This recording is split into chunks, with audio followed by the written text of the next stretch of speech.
Kia ora business owner, Jung here with a video on getting an assistant. So if you feel like you could grow the business if you cloned yourself, you just don't have enough time. You know what strategies and tactics you want to implement into the business to move the business forward and upward, but you just don't have enough time, then this video is going to be really, really powerful for you. Let me first validate that what you're feeling is right. And then offer you some strategies, techniques, tactics to kind of push through to get the business kind of heading in that right direction again. So validation is, any business, right? Small, big, medium, tiny, has these 5 key areas, right? Finance, strategy, delivery and operations, sales, and marketing. And you're doing all of them.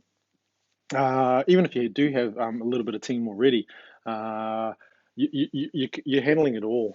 And whatever they look like, generally in New Zealand, we're not great at financial management practices, but it all comes to you, right? Marketing, sales, delivery, and operations. And we have this tendency to kind of look to operations, right? Can I get someone else to do some plumbing with me, package products with me, or, do some selling for me, or do some marketing for me?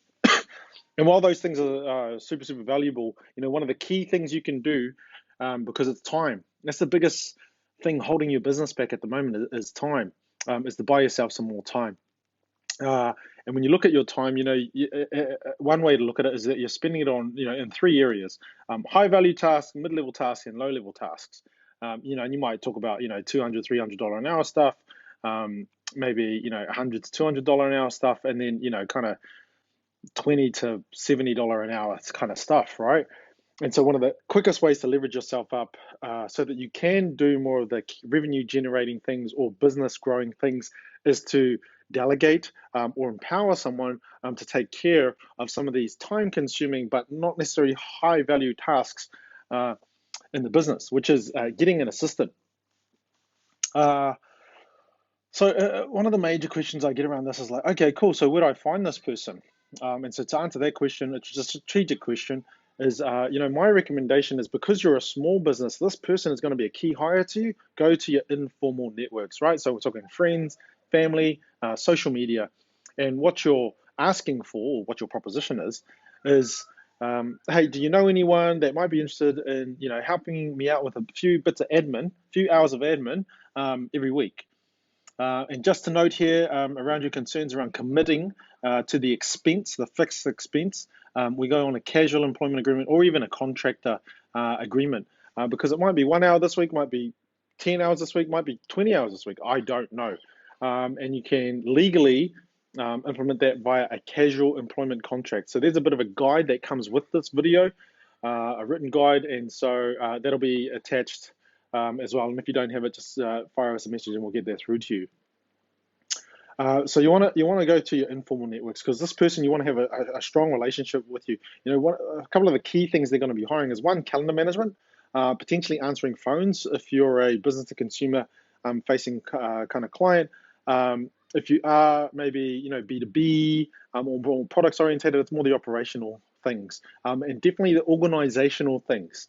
Firing that email off, answering that phone, making that phone call, those types of things that we can alleviate out of your schedule so that you can focus again on more of the high value things, sorting out the financial reporting, making more sales, getting more delivery done of your product or your service, doing more plumbing, sending more products out, doing more marketing, because they're leveraging you up. Looking at strategic partnerships as an example. Okay, cool. So let's say we put the word out and we start to get some response back. Now we move into the interview phase.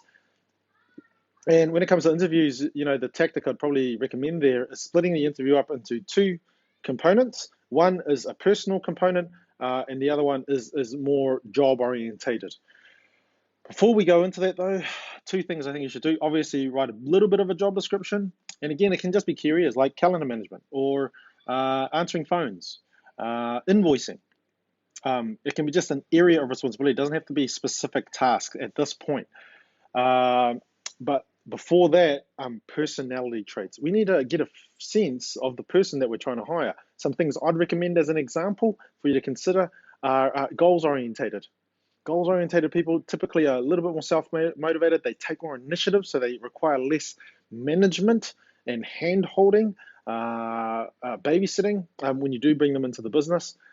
That they've displayed a keen appetite to learn in their recent history, and they really want to give it a go, right? And if you have those things, they should tick the fourth box where it looks like, hey, this is a person, and then there's values and hobbies and things like interests as well. Then they should tick the fourth box of like, I like this person, and I can see me having a good, friendly relationship with this person. Um, you know, Obviously, there's a certain point where you want to be careful about being, too friendly with employees and things like that. But generally, kind of speaking, man, we want to build a family vibe here. Right, and then we have that first coffee, and I like to make it really informal, right? We're not a big corporate, so it doesn't have to be this big recruitment process with lots of bureaucracy and formalities. Hey, let's just have a coffee, have a chat. Um, Remembering that you're learning how to recruit, induct, train, manage, and lead this person. So this is a big learning journey for you, right? You might have that sorted in operations, right? Lawyers doing the lawyering, or in the sales team, salespeople doing the selling. You might have that sorted, but when it comes to this person, right, they're going to be across a lot of those 5 key areas for you, managing relationships and your calendar, etc. So we really want to get as strong a sense as we can that we're going to get along with this person. And then we move to the job. Obviously, you want to ask them if they have any questions in that first interview, but then we move to the job, right? Okay, great. Let me go and talk to some other candidates, and I'll get back to you if we want to progress the conversation further.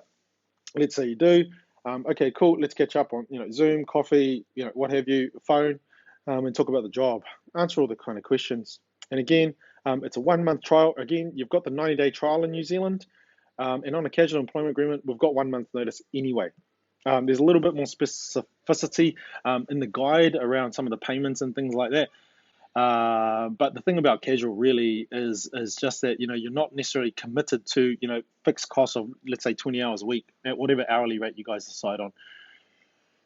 So look, that's pretty much it. A few other tactics I'll mention is try to start them on a Thursday. And remember to put time into your calendar when you do start them to spend regular time with them, because one of the biggest challenges you're going to face when you initially onboard this person is finding or making time to show them the thing and show them how to do the thing. They can actually document the process and write a little bit of a checklist for you as they learn it, but you've got to initially show them that at the start anyway. But I'm really excited for you. If you're thinking about this, generally, it's a really, really good move. It just alleviates so much of the bottleneck in and around you, again, in those 5 key areas: finance, strategy, delivery, sales, and marketing. So it's a really good move. You're actually going to love this person. They're going to make your life so much better. They're going to indirectly enable you to make more money. So I'd say go and get started tomorrow. Not a lot of risk here. You try someone, it doesn't work out. You make some interviews, you don't like anyone. There's not a lot of risk there for you. If you want to have a chat about your specifics or any other questions that you might have, drop us a line and we'll organize some time to have a chat about it. But I hope you're well. I hope business goes well and you're navigating this lockdown very, very well. Love and peace.